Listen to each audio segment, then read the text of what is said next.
NDA আছে। এনডিএৰ এটা অন্যতম সহযোগী দল ৰাভা হাছং যৌথ সংগ্ৰাম সমিতি।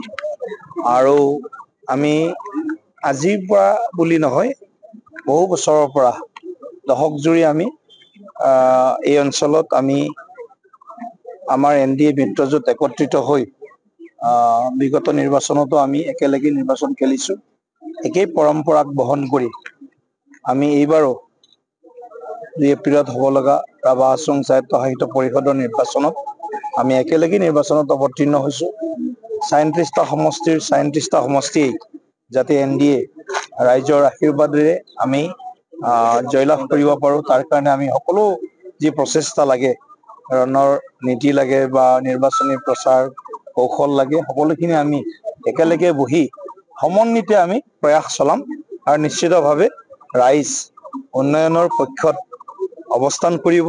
আৰু বিগত সময়ত আজি আমি বহু বছৰ ধৰি এই অঞ্চলত আমি সদায় আহি থকা এটা পৰিৱেশ যিটো আছিল, সেই পৰিৱেশৰ মানে এটা সুন্দৰ উন্নতি দেখিবলৈ পাইছো। ৰাস্তা ঘাটৰ পৰা আৰম্ভ কৰি সকলোবিলাক দিশত উন্নতি হৈছে। আৰু ৰাভা হাছং বিভিন্ন জাতি জনগোষ্ঠীৰ মিলন ভূমি। গতিকে ৰাভা ভাই ভনীসকলৰ লগতে ইয়াত বড়ো ভাই ভনীসকল, গাৰো ভাই ভনীসকলৰ লগতে কোচ ৰাজবংশীৰ পৰা আৰম্ভ কৰি অন্যান্য আমাৰ ভাষা ভাষী লোকসকলে একেলগে সমন্বয়েৰে মিলি আমি এই ৰাভা হাছং এলেকাটোক অসমৰ অন্যতম এক উন্নত অঞ্চল হিচাপে গঢ় দিয়াৰ সমান লক্ষ্য, সমান আকাংক্ষাৰে আমি কাম কৰিছো। গতিকে ৰাইজক আমি বিনম্ৰতাৰে আহ্বান জনাইছো, ৰাইজৰ পৰা আমি আশীৰ্বাদ বিচাৰিছো যে ৰাইজে যাতে 2 এপ্ৰিলত অনুষ্ঠিত হ'ব লগা নিৰ্বাচনত যাতে আমাৰ এনডিএ প্ৰাৰ্থী যি আমি 37 জন আমি প্ৰক্ষেপ কৰিছো, আটাইকেইজনক যাতে আশীৰ্বাদ দিয়ে। ৱেলকাম কৰিম। আমাক শক্তিশালী বিৰোধী লাগে, কিন্তু শক্তিশালী বিৰোধীৰ যিটো ভূমিকা আমি দেখিবলৈ পাইছো 12টা 14টা মান নিৰ্বাচনত বিগত তেওঁলোকে ৰেকৰ্ড বনাইছে। গতিকে ৰাভা হাছঙৰো এটা নতুন ৰেকৰ্ড তেওঁলোকে কৰিব বুলি আমি তেওঁলোকক আগতীয়াকৈ শুভেচ্ছা জ্ঞাপন কৰিছো।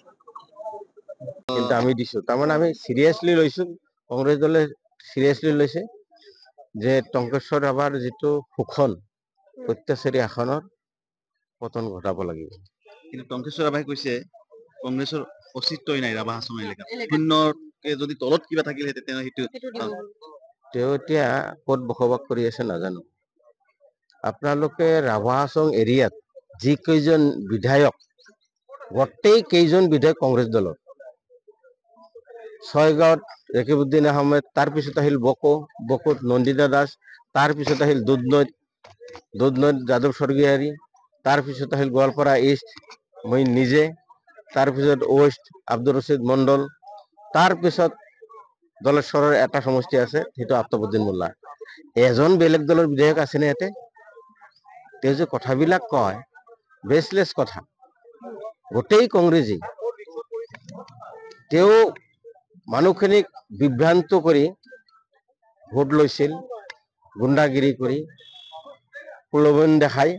কিন্তু এইবাৰ চব বুজি পাইছে, বিশেষকে ৰাভা কমিউনিটিয়ে বুজি পাইছে যে টংকেশ্বৰ ৰাভা 2 নম্বৰী ৰাভাটো মই কৈ থাকো, গমে পায়।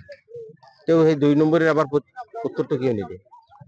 আমি যে ইমান অভিযোগ, তেওঁ শৰণীয়া হয়, তেওঁৰ লিগেচি, তেওঁৰ একেবাৰে জন্ম কুণ্ডলীৰ পৰা সব আমাৰ লগত আছে। তেওঁৰ পিতৃ, তেওঁৰ পূৰ্বপুৰুষ, তেওঁৰ ভাই ককাই, তেওঁ নিজে, সেই ভোটাৰ লিষ্টটো দেখাওক তেওঁতো গোৱালপাৰাৰ নহয়, টংলাৰ বাসিন্দা। সেই তাৰে ভোটাৰ লিষ্টটো দেখাওক, কি হৈ আছে, তেওঁৰ পিতৃ কি, কোৰ্টত কেছ চলি আছে। একমাত্ৰ বিজেপি শাসনত আছে কাৰণে তেওঁ এনেকুৱা কৰি জীয়াই আছে, মানে ৰাজনৈতিক হিচাপত সিন্ডিকেটৰটো মাষ্টাৰ। টংকেশ্বৰ ৰাভাৰ সিন্ডিকেটৰ মাষ্টাৰ। যিমান সিন্ডিকেটৰ কালেক্টৰ কোন? তেওঁহে।